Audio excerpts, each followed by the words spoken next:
Hello, wonderful people. Hello, wonderful people.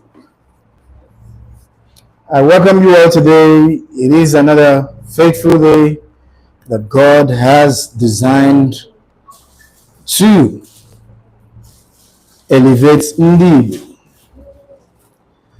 This is the Unify IGBOS Now. I still remain one and only Chukwemeka. I am the Unify IGBOS Now proponent. Welcome to my live broadcast here on YouTube. We are also broadcasting live on other platforms. If you're on Facebook, follow Namen TV. If you are on TikTok, follow Chukwemeka. If you're on Instagram, X platforms, follow Namen TV. If you want to also follow on my personal page, that is Chukwemeka on Facebook. So I am, by every means, by every chance that I have this evening, I am welcoming you, my wonderful people who has been following this program, the Unify IGBOS Now. It is a pleasure to serve the Igbo nation. It is a pleasure to give my best to work for the Igbo interests with my youth. Yes, I don't think there is any other notable or worthy job that I can do other than to dedicate my life, dedicate my services to protecting, defending the Igbo interests. In a world that we are living in today, we have a lot of Igbophobic people. Igbophobia is on the rise. People who make a living in castigating the Igbo identity. The same thing that happened after the war that made a lot of people to reject or deny their ancestry, to deny their origin, to deny their identity. It is still happening today, but we are equal to the task, because this is the time of information dissemination. This is the time of using every platform at our disposal to attack all those conflicts, all those identity conflicts. We are dismembering them. We are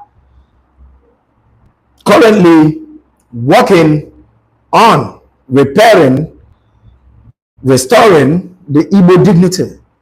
Just like I take pride in wearing my red cap as a notable Igbo chief.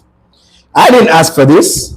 I never asked for the chieftaincy, but it came. So I have to accept it wholeheartedly with every sense of pride in me to proclaim my identity.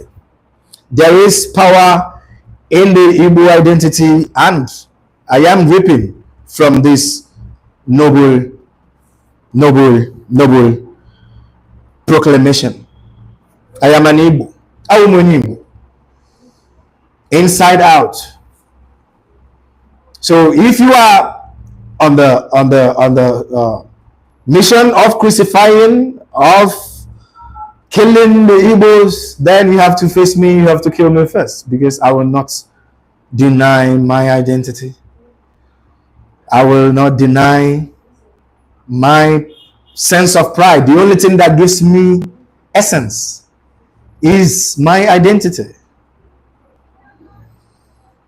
Just like the awakening that is happening in many places today, we have young people who has been possessed by the spirits of the Igbo identity.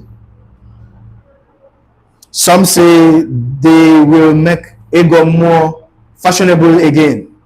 And I agree with them. I agree with them. You need to come to the villages, you need to come to the rural areas to understand what is happening. There is a huge awakening, and we are taking it right from here to the center. I walk with pride. If you see me Igbo, if you Chief Ojembe Nwiru, I will take pride and collect the tree handshake. It is with pride. If I wasn't born an Igbo man, who will I be? If I wasn't born an Igbo, where will I be? If I wasn't born an Igbo, what will I be doing? So in everything that we have, in everything that we do, the Igbo aura keeps issuing out of us. Very well, very important. So if you are there, if you are doing anything, please put back my light. If you are doing anything that you are doing, do not forsake who you are. I will tell you a story. I will tell you about Port Harcourt. I will tell you why it is in Port Harcourt. A lot of people hide their identity. Please bear with me. I'm having some technical glitches. Just technical glitches. I will fix it right away, and we will continue. Please bear with me. Please bear with me. Please bear with me. It is normal with technicalities. It is normal with technicalities.